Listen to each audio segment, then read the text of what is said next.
प्यारे बुजुर्गों, माताओं, भाई और बहनों, संत दर्शन सिंह जी महाराज जिन्होंने बहुत कुछ रूहानियत के बारे में कहा लिखा, बहुत कुछ ज़िंदगी क्या है उसके बारे में समझाया,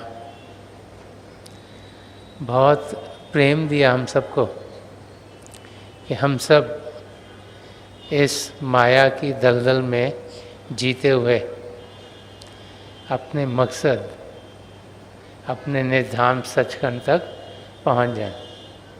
वो आज हमसे कहीं दूर नहीं, उनका बताया हुआ रास्ता हम सबके पास है और जब हम उस रास्ते पर चलते हैं तो उनकी नज़दीकी हमें ज़रूर मालूम होती है। छोटी सी उम्र से ही वो अपने पिताजी संत कृपाल सिंह जी महाराज, जिन्हें बाबू जी के नाम से पुकारते थे, उनको देखा करते थे कि वो अभ्यास में बैठते हैं और ये भी देखते थे कि वो हजूर बाबा सावन सिंह जी महाराज के पास जाते हैं। तो उन्होंने वो जानकारी पाने की कोशिश की कि उनके पिता को हजूर बाबा सावन सिंह जी महाराज से क्या मिला। उन्हें समझ में आया कि कोई चीज़ नाम होती है। जब वो 5 साल के थे तो हजूर से जब मिले तो उन्होंने कहा कि मुझे नाम चाहिए। तो उर्दू में नाम के साथ एक और वर्ड है इनाम। तो हजूर ने एक मिठाई का डोंगा लेकर उन्हें प्रसाद के माफिक कहा कि ये तुम्हारा इनाम है। और वो खुशी खुशी प्रसाद लेकर चले गए। जब थोड़ी दूर गए तो प्रसाद खाया तो उनको ख्याल आया कि ये तो मिठाई है, तो नाम लग नहीं रहा। तो फिर भागे भागे हजूर के पास गए और उनसे कहा कि मुझे आप वो नाम दीजिए जो आपने मेरे बाबूजी को दिए। तो हजूर हंस पड़े और कहा कि अच्छा तुम दोपहर में आना। दोपहर को जब वो हजूर के पास गए तो हजूर ने उन्हें अपने सामने बैठाया कि माथे के ऊपर अपना अंगूठा रखा और पूछा कि तुम क्या देख रहे हो। तो कहा मुझे आसमान दिख रहा है। क्या और तुम्हें क्या दिख रहा है? तो उन्होंने कहा मुझे सितारे दिख रहे हैं। तो हजूर ने कहा आपके लिए तुम्हारे लिए बहुत है। और वो भागते भागते अपने पिताजी के पास गए कि मुझे तो सितारों तक नाम मिला है, बाबूजी आपको कहाँ तक नाम मिला। तो छोटी सी उम्र से उनका ध्यान परमार्थ की ओर था, क्योंकि वो ऐसे माहौल में पैदा हुए जो रूहानियत का माहौल था। इस करके संत कृपाल सिंह जी महाराज का साया उनके ऊपर था। उनका ध्यान पिता परमेश्वर की ओर छोटी सी उम्र से जाना शुरू हो गया। और हम देखते हैं कि जब उन्होंने हाई स्कूल पास किया और उनके बहुत अच्छे नंबर आए थे और वो चाहते थे कि मैं या इंजीनियर बनूं या डॉक्टर बनूं, क्योंकि उस समय इंजीनियर डॉक्टर बहुत कम होते थे हमारे देश में यहाँ। तो जब उनके पिता संत कृपाल सिंह जी महाराज उन्हें हजूर के पास लेके गए तो हजूर ने उनके नंबर देख के बड़े प्यार से कहा कि फ़ारसी बड़ी अच्छी भाषा है, इन्हें ये पढ़नी चाहिए। और आज हम देखते हैं कि उन थोड़े से लफ्ज़ों का, उस इशारे का हम सबको कितना फ़ायदा हो रहा है। संत दर्शन सिंह जी महाराज जो साइंस पढ़ना चाहते थे, लेकिन हजूर ने कहा कि वो फ़ारसी पढ़ें और फ़िलासफ़ी की ओर जाएं। तो उसके ज़रिए हम देखते हैं कि आज संत दर्शन सिंह जी महाराज ने अध्यात्म के रास्ते को शेरों के ज़रिए, जो 2 लाइन्स के होते हैं, खोल खोल के समझाया है। जब हम उनके शेरों को पढ़ते हैं तो ज़िंदगी क्या है, ज़िंदगी का मकसद क्या है, हम कौन हैं, पिता परमेश्वर से हमारा रिश्ता नाता क्या है, उनसे मिलाप कैसे हो सकता है,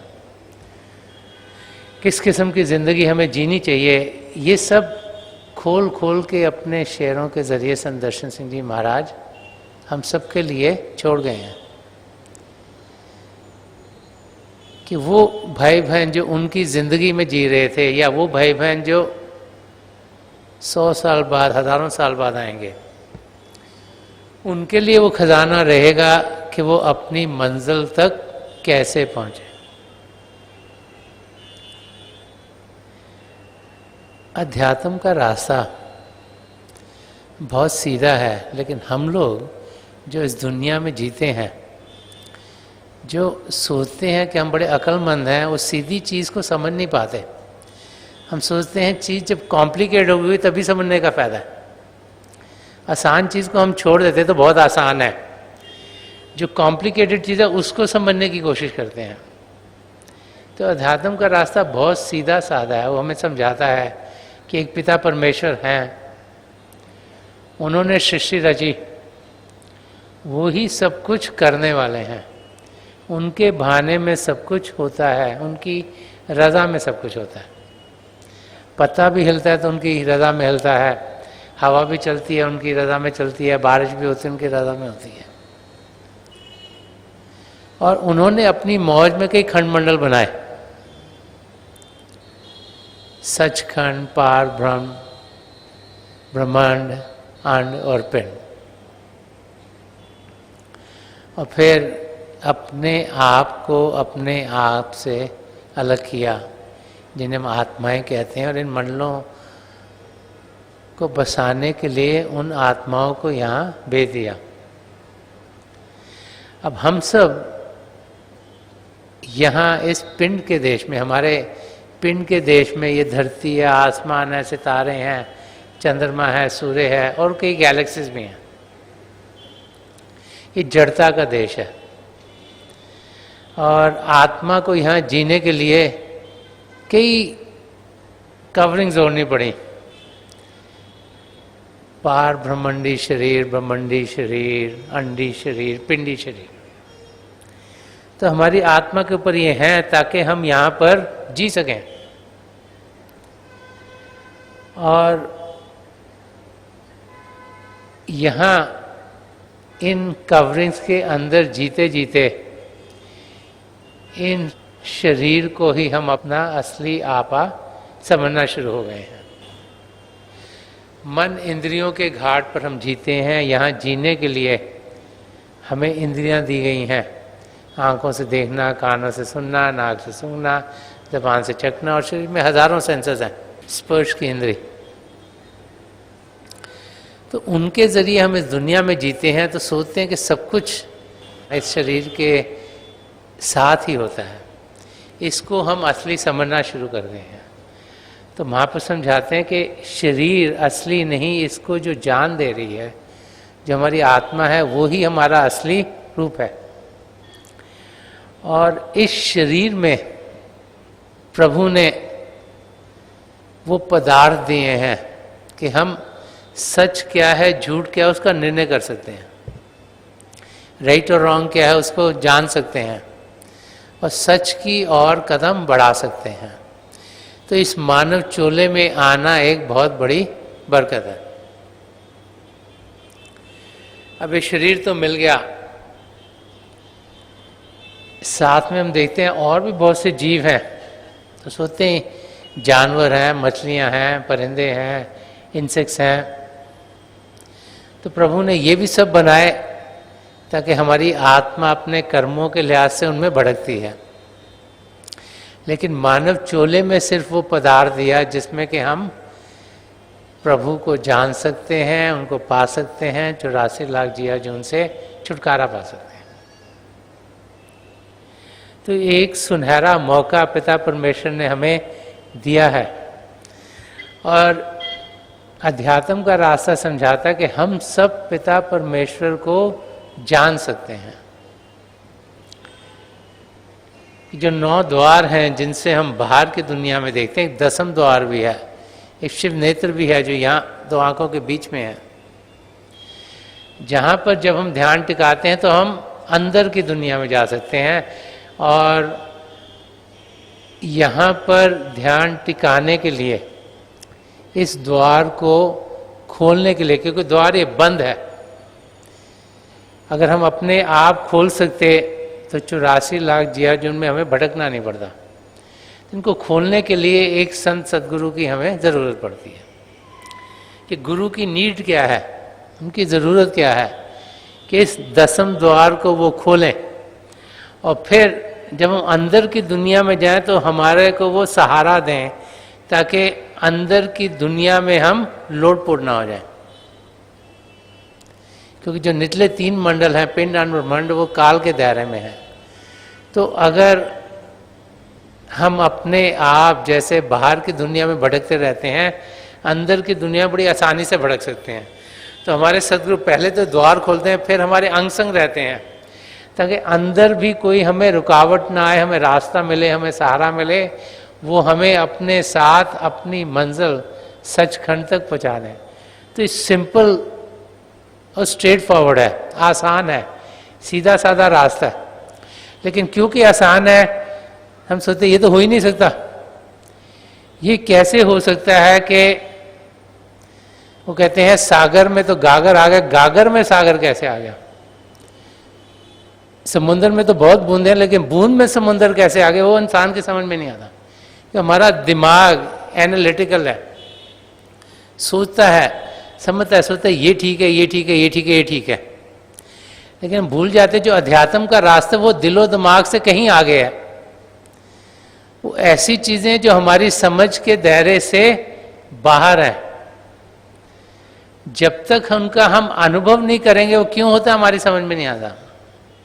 अब जैसे पानी है, अब पानी गैसेस से कैसे बन गया ये समझना बड़ा मुश्किल है कि H2O हाइड्रोजन के 2 पार्टिकल्स, ऑक्सीजन का 1 पार्टिकल, दोनों गैस हैं, ये गैस मिली तो पानी क्यों बन गया?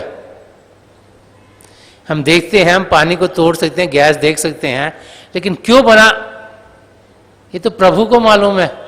उन्होंने बना दिया तो बन गया, उन्होंने क्यों ऐसे बनाया ये हमारी समझ से बाहर है, लेकिन है ऐसा ये मालूम है। ये जानना कि ऐसा है वो जानना बहुत ज़रूरी है। अगर हम क्यों क्यों क्यों में रह गए तो फिर हम कभी भी असलियत को जान नहीं पाएंगे, क्योंकि बहुत सी चीज़ें जो हमारी समझ के दायरे के बाहर हैं, क्योंकि हमारी समझ का दायरा सीमित है। जितना हम पढ़ लिख गए, जितना हमने कोई चीज़ को समझने की कोशिश की, जितना इंटेलेक्ट बढ़ाया, जितना दुनिया का ज्ञान बढ़ाया, उतनी हमारी समझ है। लेकिन पिता परमेश्वर की जानकारी उस समझ से कहीं आगे है। जब ये समझ हमें आ जाती है तो फिर हम प्रभु को पाने के रास्ते पर आसानी से चल सकते हैं। इसीलिए बहुत सी बार ये देखा जाता है कि जो सीधे साधे इंसान हैं, जब वो भजन अभ्यास में बैठते हैं उनका भजन अभ्यास अच्छा होता है, और जो बहुत अपने आप को चालाक समझते हैं, अपने आप को बहुत इंटेलिजेंट समझते हैं, अपने आप को बहुत समझते हैं, हमको बहुत कुछ जानकारी है, जब वो बैठे हैं उनको मुश्किल पड़ जाती है। क्योंकि उनके दिमाग में इतने ख्याल चल रहे हैं कि वो उनको रोक नहीं पाते, और वही ख्याल उनको दुनिया की ओर इतना ज़्यादा खींचते हैं कि वो उससे हट नहीं पाते, और अंदर की दुनिया जो कि सीधी सादी है उसमें वो कदम उठा नहीं पाते। तो संत दर्शन सिंह जी महाराज छोटी सी उम्र से,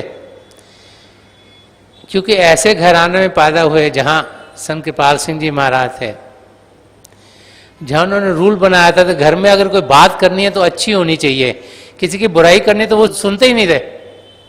घर में बात करनी है तो अच्छी करो, नहीं तो मत करो।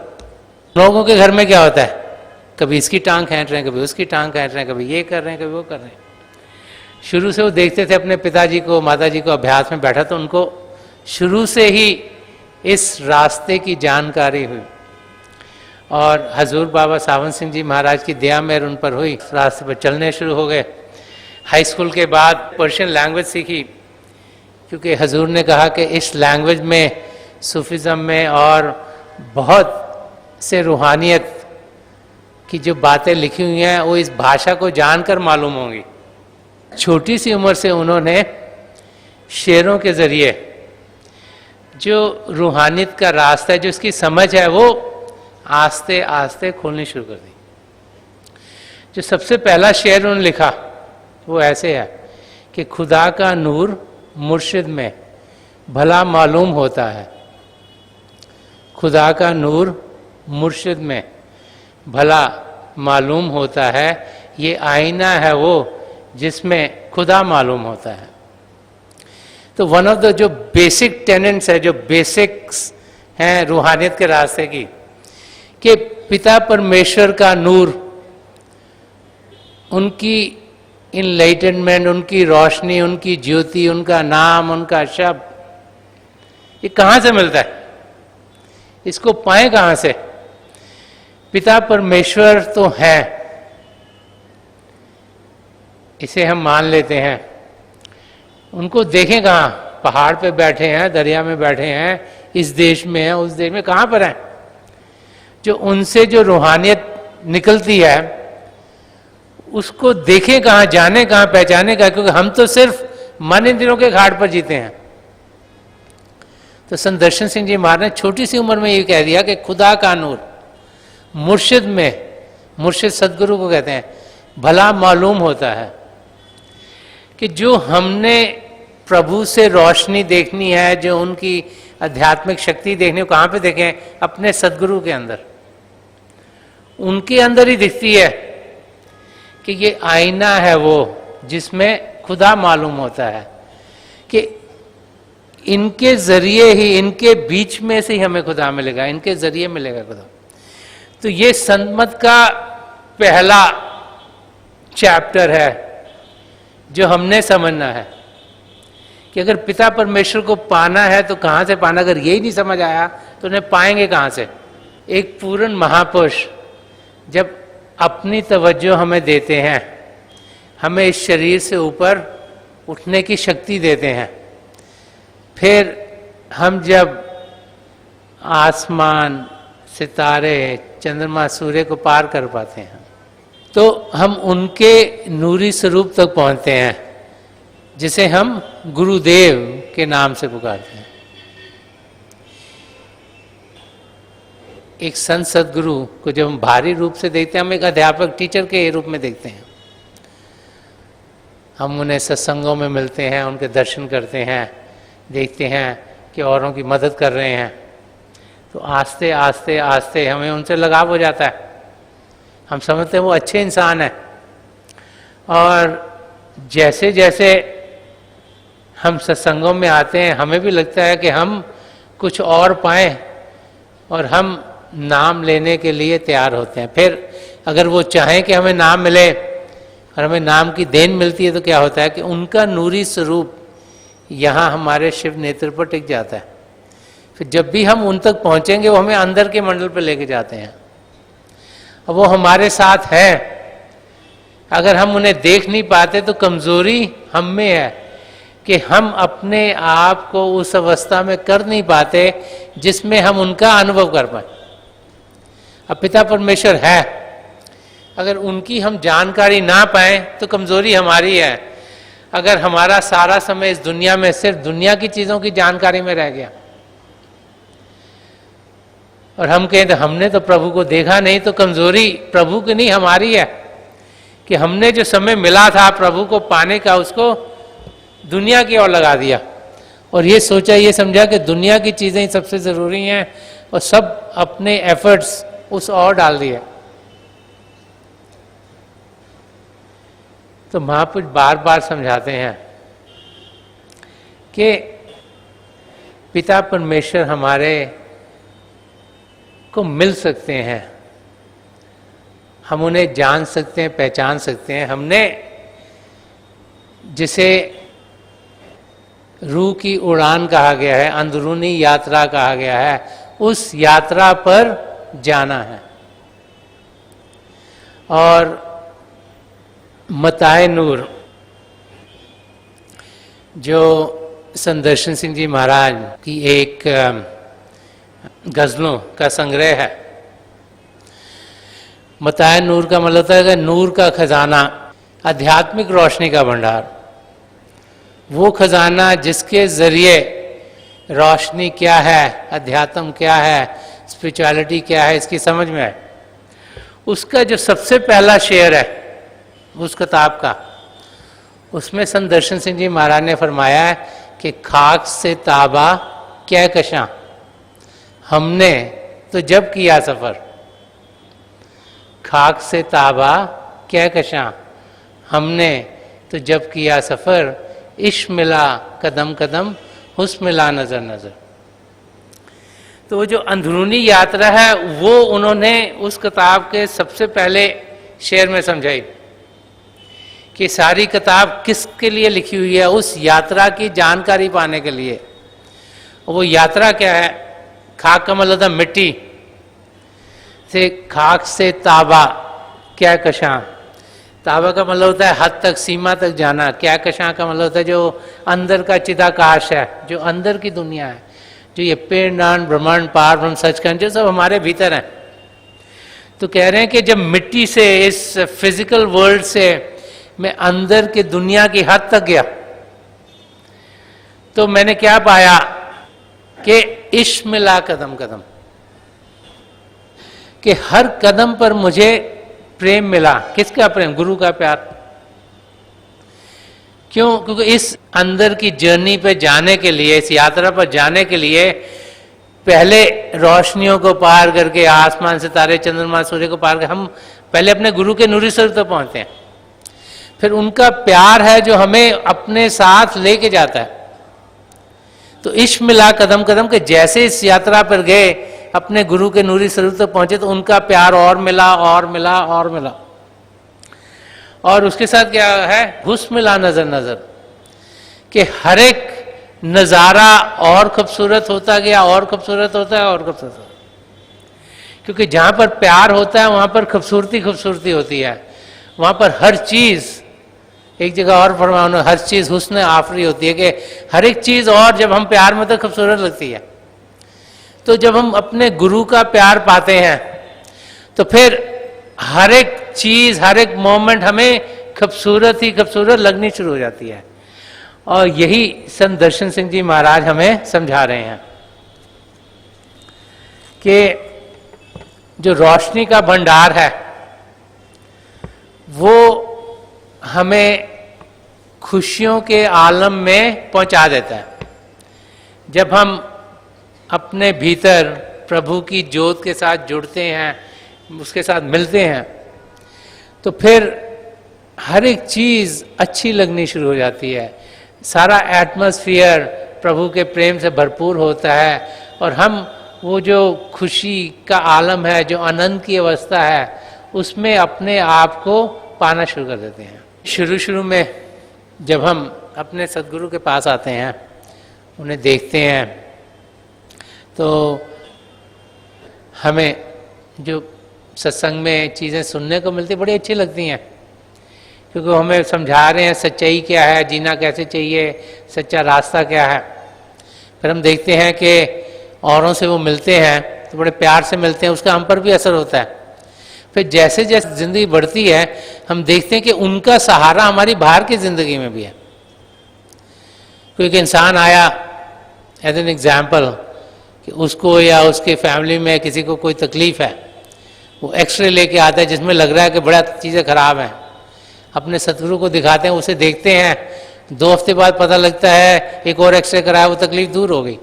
अब कैसे होगी, क्यों होगी, ये तो हमारी समझ के बारे, बट हो गई, हमने अनुभव किया, हमारी जिंदगी में हुआ, हमें अच्छा लगा। हम देखते हैं कोई और आता है, कोई अपना बता रहा है कि हमारे घर में बहुत तकलीफ है, कोई रिलेशनशिप प्रॉब्लम्स हो रही हैं, सदगुरु जी से बात करके जाता है, 1-2 हफ्ते होते हैं, सब चीज़ें ठीक होनी शुरू हो जाती हैं। कई एग्जाम्पल देखते हैं, किसी को फाइनेंशियल डिफिकल्टी वो हो जाती है, किसी को और मदद मिलती है, तो हमें समझ में आता है कि बाहर की दुनिया में हमें सहारा मिल रहा है। उस समय के साथ साथ जैसे जैसे या कुछ हमारे साथ घटे या औरों के साथ घटे जिन्हें हम जानते हैं, तो उसके साथ जब हमारा अनुभव इन चीज़ों में होता है जहाँ हमें उनका सहारा मिलता है, तो फिर हमारी बुनियाद पक्की होती शुरू हो जाती है, हमारा विश्वास और बढ़ना शुरू हो जाता है। और जब तक विश्वास अपने सद्गुरु में होगा नहीं, तब तक हम अपनी मंजिल की और कदम नहीं बढ़ा पाते। जैसे जैसे हम और सत्संगों में आते हैं, हमें नाम की देन मिलती है, हमें समझ में आता है कि नाम के साथ जुड़ना ही बड़ा ज़रूरी है, उसके बगैर हमारा कल्याण होगा नहीं। और फिर हम अभ्यास करने का तरीका जान लेते हैं। नामदान के दिन क्या होता है? ये 10वां द्वार खुलता है, क्योंकि हमारे सद्गुरु ने अपनी तवज्जो दी, अपनी कमाई का कुछ हिस्सा दिया, ये द्वार खोल दिया, हमें रास्ता दिखाया, अभ्यास करने के तरीके बताए कि ज्योति का अनुभव कैसे करें, श्रुति का अनुभव हम कैसे करें, ताकि हम फिर जब अभ्यास पर बैठते हैं तब हम चाहे उनसे हजारों मील दूर हो, हम उनको यहाँ अनुभव कर लेते हैं। कबीर साहब ने बहुत अच्छा फरमाया, एक एग्जाम्पल बहुत अच्छा दिया है इस चीज़ को समझने के लिए। ये तो समझ में आता है कि जब अपने सदगुरु के अंग संग हैं, उनके दर्शन हो रहे हैं और फिजिकली उनके आस हैं, तो सब चीज़ बढ़िया होंगी, क्योंकि उनका दायरा हमारे आस पास रहेगा। लेकिन जब उनसे हजारों मील दूर, तब भी वो हमारे संग हैं और हमारे पास हैं, ये हमको तब तक अनुभव नहीं होता जब तक हम उनके नूरी स्वरूप तक नहीं पहुंचते। तो कबीर साहब ने इसे समझाया, फरमाते हैं कि जल में बसे कमुदनी, फूल होता है जो रात को खिलता है, पानी के अंदर बसता है, कि जल में बसे कुमुदनी और चंदा बसे आकाश, जो चंद्रमा है वो आकाश में बसता है। और जब चांद निकलता है, चांद की पहली किरण इस फूल के ऊपर पड़े तभी ये खिलता है, अदरवाइज ये बन रहता है। तो कह रहे हैं ये जो फूल है ये तो पानी के अंदर है और आकाश कहीं दूर चंद्रमा है, लेकिन ये फूल खिलता तब है जब चंद्रमा वो हजारों मील दूर है, उसका उसे अनुभव होता है। ऐसे ही हमारी आत्मा, जब हमारे सद्गुरु उसको जागृत कर देते हैं, शिव नेत्र को खोलते हैं, चाहे वो हजारों मील दूर हो, जब हम अंदर की दुनिया में जाते हैं तो उनके नूरी स्वरूप हमें फिर से उठाकर अपने साथ अंदर की ओर ले जाता है। तो कबीर साहब फरमा रहे हैं कि जल में बसे कमुदनी, चंदा बसे आकाश, जो जाही के मन बसे सोई ताई के पास, के जो जिसके अंदर बसता है वही उसके पास है। और बड़ा इंटरेस्टिंग है, जब ये वर्सेस पढ़ो तो चीज़ एक ही समझे, जो जाही के मन बसे, जो जिसके मन में बसे। तो हमें सिमरन मन ही मन करने को क्यों कहा जाता है? कि पिता परमेश्वर हमारे मन में बसे। सिमरन क्या है? पिता परमेश्वर के नाम का जाप। तो हमें क्यों कहा जाता है कि हम मन ही मन जाप, ऊंचा ना करें कि हमारे मन में पिता परमेश्वर बचे, क्योंकि जो हमारे मन में बसेगा वही हमारे पास में होगा। इसलिए कहा जाता है कि दिन भर जब भी हमें मौका मिले हम सिमरन करें। तो जब हम अभ्यास में बैठेंगे हमारा ध्यान आसानी से टिकेगा। तो बार बार बार महापुरुष हमें यही समझाते हैं कि हम उस अवस्था तक पहुँचें जहाँ पर कि हम अपने सद्गुरु को हर पल हर क्षण जब भी अंदर की ओर ध्यान दें, उनको देख सकें, उन तक पहुँच सकें, क्योंकि उसके बाद ही हम अपनी मंजिल तक पहुँच पाएंगे। हम उनकी दया मेहर मांगें। हम इंसानी चोले में रहते हैं, गलतियां हमसे होती रहती हैं, और जो आदमी गलती करके उसको मान लेता है और बख्शने के लिए पहुंचता है, वो जरूर बख्शा जाता है। कि हम प्रार्थना आज के दिन पिता परमेश्वर से करें, जो पिछली सेंचुरी के महापुरुष में हैं, हजूर बाबा सावन सिंह जी महाराज, परम संत कृपाल सिंह जी महाराज, दयाल प्रसन्न दर्शन सिंह जी महाराज, उनके चरणों में यही प्रार्थना करें कि उनकी मेहरबानी हर समय हर पल हर क्षण हमारे अंग संग रहें, कि वही साईं हैं, वही दाता हैं, वही देने वाले हैं, कि उनकी मेहरबानी हमसे दूर ना हो। हम तो गलतियां करते रहते हैं, त्रुटियां करते रहते हैं, और इंसानी चोले में होने के नाते कुछ न कुछ हमसे खराबी होती रहती है। कि उनकी दया मेहर इतनी हो कि वो हमें अपने चरणों में रखें, हमें जो नाम की देन मिली है, उसके बावजूद भी हम लोग भजन अभ्यास नहीं कर पाते। हम उनके बताए हुए रास्ते के मुताबिक बाकायदगी से रोज़ाना कम से कम 10% जो 2.5 घंटे के करीब है वो अभ्यास के लिए दें, उनकी दया मेहर मांगें, उनकी मेहरबानी हो हम अभ्यास कर सकें। हम रोशनियाँ, आसमान, सितारे, चंद्रमा, सूर्य को पार कर जाएं, उनके नूरी स्वरूप तक पहुँचें, क्योंकि वहाँ तक पहुँचेंगे नहीं तो अंदर की दुनिया में जा नहीं सकते। वहाँ पर पहुँचने के लिए हमें एफर्ट करना है, हमने समय निकालना है, हमने बैठना है, हमने ज़िंदगी को पाक करना है, साफ करना है। एक बारी वहाँ पहुँच गए तो फिर आगे का काम उनका है। उनकी इतनी मेहरबानी हो कि हम उनके दिव्य स्वरूप तक पहुँच सकें, उनके नूरी स्वरूप तक पहुँचें, ताकि वो हमें अपने साथ पिंड से उठाकर सचखंड तक ले जाएं और हमारी आत्मा का मिलाप परमात्मा में करा दें।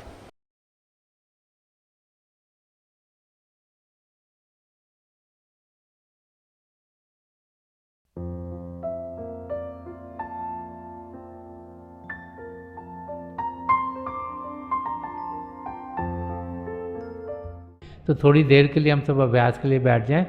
आप जहाँ भी बैठे आराम से बैठिएगा, अपनी आंखें बंद कर लीजिएगा। ये जो आई बॉल्स आँखों के डरने सीधे सामने फोकस हो, जैसे 8-10 सामने आप फोकस हो। आंखें बंद करते ही वो भाई बहन जिन्हें नाम की देन मिली आप सिमरन कीजिएगा, और जो भाई बहन यहाँ नए हैं आप पिता परमेश्वर के किसी भी जाति नाम का जाप कीजिएगा। जाप मन ही मन करना, ऊंचा नहीं दोहराना। मेरी प्रभु के चरण कमलों में, और जो पिछली संचि के महापुरुष हैं हजूर बाबा सावन सिंह जी महाराज, परम संत कृपाल सिंह जी महाराज और दयाल प्रसन्न दर्शन सिंह जी महाराज के चरण कमलों में यही प्रार्थना है कि जो जो हम सबके लिए बेहतर हो ये महापुरुष हमें दें, हमें सबके साथ जोड़ें और हमारे भीतर प्रभु की ज्योत के हमें दर्शन करवाएं। थोड़ी देर में मैं आपको इस बैठक से उठाऊंगा और मेरी शुभकामनाएं आप सबके साथ हैं।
छोड़ दीजिए जी, प्लीज़ लीव ऑफ।